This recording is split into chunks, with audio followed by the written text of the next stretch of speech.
প্রিয় দর্শক, জুলাই সনদ, ঐতিহাসিক জুলাই সনদ স্বাক্ষরিত হবে আগামীকাল 17ই অক্টোবর। কিন্তু একটা সুযোগ আছে যে যারা যদি সই করতে, কারণ ইতিমধ্যেই আমরা দেখেছি এনসিপি এবং জামাতের পক্ষ থেকে কিছু দাবি উঠেছে, এই দাবি পূরণ না হলে তারা সই করবে না। সো এখানে সহসভাপতি, ঐক্যমত কমিশনের সহসভাপতি একটা সুযোগ রেখে দিয়েছেন যে যারা কালকে সই করবে না তাদের পরে করার সুযোগ থাকবে, কিন্তু এই খসড়া কোনোভাবে পরিবর্তন করা যাবে না, সেটাই উনি কনফার্ম করেছেন। এবং আজকে বৃহস্পতিবার সন্ধ্যায় জাতীয় সংসদ ভবনে এলটি হলে আয়োজিত সংবাদ সম্মেলনে সাংবাদিকদের প্রস্তুতি নিয়ে কথা বলেন এবং সেখানে কমিশনের অন্যান্য সদস্যরা উপস্থিত ছিলেন। অধ্যাপক আলী রিয়াজ বলেন যে আগামীকাল সব দল সাক্ষ্য নিতে পারলে ভালো, তবে যদি কোনো দল পরে স্বাক্ষরের কথা বলে তারা তো সনদ প্রক্রিয়ায় অংশীদার, শরিক হিসেবে সেটি করতে পারবে।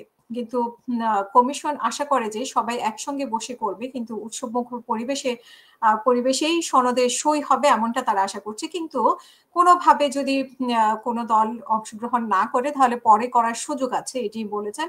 এবং শুক্রবার বিকেলে জাতীয় সংসদ ভবনের দক্ষিণ প্লাজায় জুলাই জাতীয় সনদ 2025-এর আনুষ্ঠানিক স্বাক্ষর অনুষ্ঠান অনুষ্ঠিত হবে। এদিকে বিবিসি বাংলার এক প্রতিবেদনে বলা হয়েছে, পরে সই করার সুযোগ থাকলেও সনদের খসড়া আর কোনো সংশোধন করার সুযোগ নেই।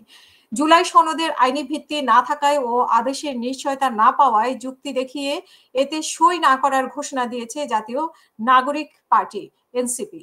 এ বিষয়ে জানতে চাইলে আলী রিয়াজ বলেন যে এনসিপির বক্তব্য কমিশন গভীরভাবে পর্যালোচনা করছে। দলটির নেতারা জুলাই গণ অভ্যুত্থানে অগ্রণী ভূমিকা রেখেছেন এবং সনদ প্রক্রিয়াতেও অংশ নিয়েছেন।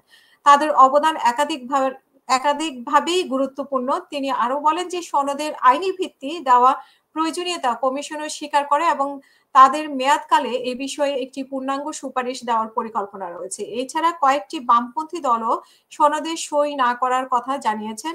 তবে কমিশনের আশা করছে যে সব রাজনৈতিক দল শেষ পর্যন্ত অনুষ্ঠানে যোগ দেবে এবং সনদ স্বাক্ষর করবে। আসলে কোন দল যোগ দেবে কিনা এখানে সাংবাদিকরা এনসিপির ব্যাপারে প্রশ্ন করেছেন। আমরা জানি যে জামাতও অলরেডি ঘোষণা দিয়েছে যে তাদের দাবি না পূরণ হওয়া পর্যন্ত ওনারাও সনদে স্বাক্ষর করবেন না এবং ওনারা বলেছেন যে পিআর পদ্ধতির ব্যাপারে এবং গণভোটের ব্যাপারে ওনারা নিশ্চয়তা চান এবং গণভোটে ওনারা নভেম্বরে চান। এইসব ব্যাপারে যদি মীমাংসা না হয় ওনারাও সাইন করবেন না। তো সেখানে সরকারের মতে যে মূল 2-3টি বা 4টি দলের মধ্যে 2টি পরে যে এনসিপি এবং জামাত, সেই এনসিপি এবং জামাতকে বাদ দিয়ে বিষয়টা যদি সাইন করা হয়, আমরা ঘোষণাপত্রে, জুলাই ঘোষণাপত্রে দেখেছি যে এনসিপির এক অংশ ছিল আর এক অংশ ছিল না। কিন্তু আগামীকাল যদি এক পক্ষ মানে দুই দলই অনুপস্থিত থাকে তাহলে সেই অনুষ্ঠানটা আসলে কেমন হবে আগামীকাল আসলেই আমরা দেখতে পাবো। আশা করি যে সবকিছু ভালোভাবে মীমাংসা হবে। যদি না হয় সেটা কোন পর্যায়ে গিয়ে থামবে এবং এই কোন দল আসলে নির্বাচন পর্যন্ত গড়াবে কিনা সেটাই এখন অনেকে সন্দেহ করছেন। সবাই ভালো থাকবেন। আল্লাহ হাফেজ।